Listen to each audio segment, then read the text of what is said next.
व्यास जी कहते हैं, सूत जी का यह वचन सुनकर वे सभी महर्षि बोले, आप हमें वेदांत सार सर्वरूप अद्भुत शिव पुराण की कथा सुनाइए। सूत जी ने कहा, आप सभी महर्षिगण रोग शोक से रहित कल्याण में भगवान शिव का स्मरण करके पुराण प्रवर शिव पुराण की जो वेद के सार तत्व से प्रकट हुआ है कथा सुनिए।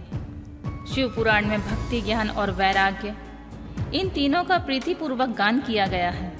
इस वर्तमान कल्प में जब सृष्टि कर्म आरंभ हुआ था, उन दिनों 6 कुलों के महर्षि परस्पर वाद विवाद करते हुए कहने लगे, अमुक वस्तु सबसे उत्कृष्ट है और अमुक नहीं। उनकी इस विवाद ने अत्यंत महान रूप धारण कर लिया।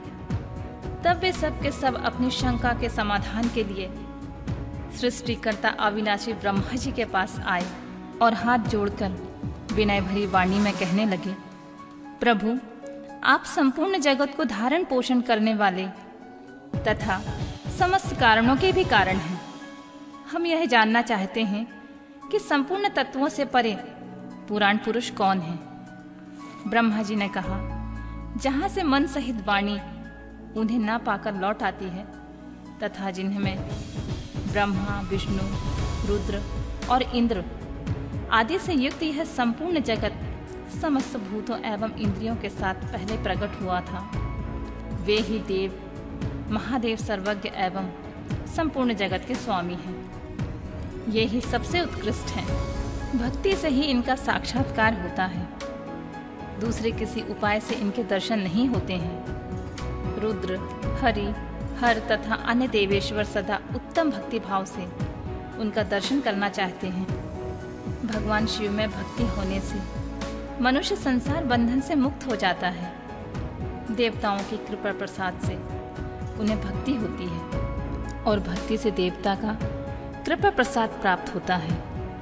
ठीक उसी तरह जैसे यहाँ अंकुर से बीज और बीज से अंकुर पैदा होता है, इसलिए तुम सब महर्षि भगवान शंकर का कृपा प्रसाद प्राप्त करने के लिए भूतल पर जाकर वहाँ सहस्त्रों वर्षों तक चालू रहने वाले एक विशाल यज्ञ का आयोजन करो।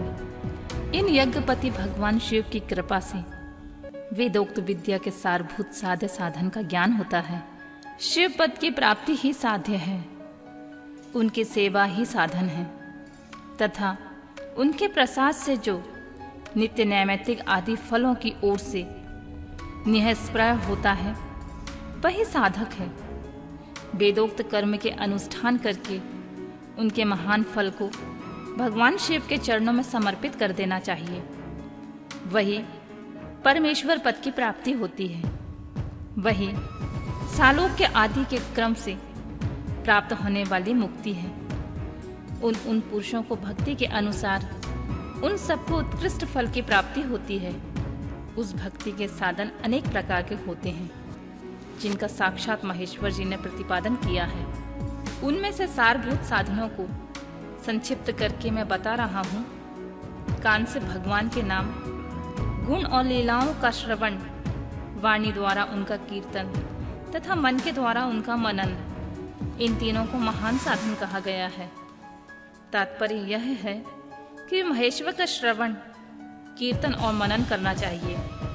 यह श्रुतियों का वाक्य हम सबके लिए प्रमाणभूत है।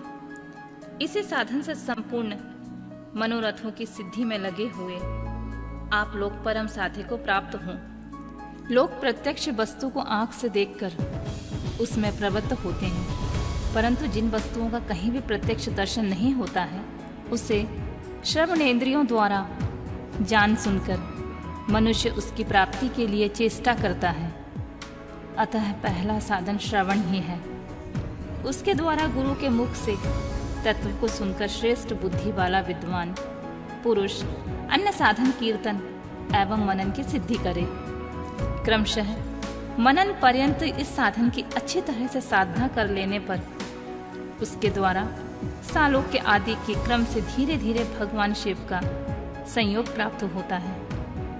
पहले सारे अंगों के रोग नष्ट हो जाते हैं, फिर सब प्रकार का लौकिक आनंद भी विलीन हो जाता है। भगवान शंकर की पूजा, उनके नामों के जप तथा उनके गुण, रूप, विलास और नामों का युक्ति परायण चित्त के द्वारा जो निरंतर परिशोधन या चिंतन होता है उसको ही मनन कहते हैं। वह महेश्वर की कृपा दृष्टि से उपलब्ध होता है। उसे समस्त श्रेष्ठ साधन में प्रधान या प्रमुख कहा गया है। सूत जी कहते हैं, मुनीश्वरों, इस साधन का महत्व बताने के प्रसंग में मैं आप लोगों के लिए एक प्राचीन वृत्तांत का वर्णन करूंगा, सो उसे ध्यान देकर आप लोग सुने। पहले की बात है, पराशर मुनि के पुत्र मेरे गुरु व्यास जी सरस्वती नदी के सुंदर तट पर तपस्या कर रहे थे। एक दिन सूर्य तुल्य तेजस्वी विमान से यात्रा करते हुए भगवान सनत कुमार अकस्मात वहां पहुंचे। उन्होंने मेरे गुरु को वहां देखा। वे ध्यान में मग्न थे। उससे जगने पर उन्होंने ब्रह्मपुत्र सनत कुमार जी को अपने सामने उपस्थित देखा। देखकर वे बड़े वेग से उठे और उनके चरणों में प्रणाम करके मुनि ने उन्हें अर्घ्य दिया और देवताओं के बैठने योग्य आसन भी अर्पित किया। तब प्रसन्न हुए भगवान सनत कुमार विनीत भाव से खड़े हुए व्यास जी से गंभीर वाणी में बोले, मुनि, तुम सत्य वस्तु का चिंतन करो। वह सत्य पदार्थ भगवान शिव ही हैं, जो तुम्हारे साक्षात्कार के विषय होंगे। भगवान शंकर का श्रवण, कीर्तन, मनन, ये तीनों महत्व साधन कहे गए हैं। ये तीनों ही वेद संबद्ध हैं।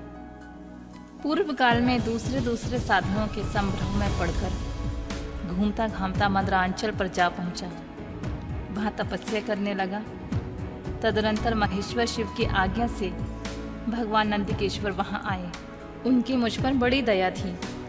वे सबके साक्षी तथा शिव गणों के स्वामी भगवान नंदिकेश्वर मुझे स्नेहपूर्वक मुक्ति का उत्तम साधन बताते हुए बोले, भगवान शंकर का श्रवण, कीर्तन और मनन, ये तीनों साधन वेद संबद्ध हैं और मुक्ति के साक्षात कारण हैं। यह बात स्वयं भगवान शिव ने मुझसे कही है। अतः ब्राह्मण, तुम श्रवण आदि तीनों साधनों का ही अनुष्ठान करो। व्यास जी से बारंबार ऐसा कहकर अनुगामियों सहित ब्रह्मपुत्र सनत कुमार परम सुंदर ब्रह्मधाम को चले गए। इस प्रकार पूर्व काल में इस उत्तम वृत्तांत को मैंने संक्षेप से वर्णन किया है। ऋषि बोले, सूत जी, श्रवण आदि तीन साधनों को आपने मुक्ति का उपाय बताया है, किंतु जो श्रवण आदि तीनों साधनों में असमर्थ हो, वह मनुष्य किस उपाय से अवलंबन करके मुक्त हो सकता है? किस साधन भूत से कर्म के द्वारा बिना यत्न के ही मोक्ष मिल सकता है?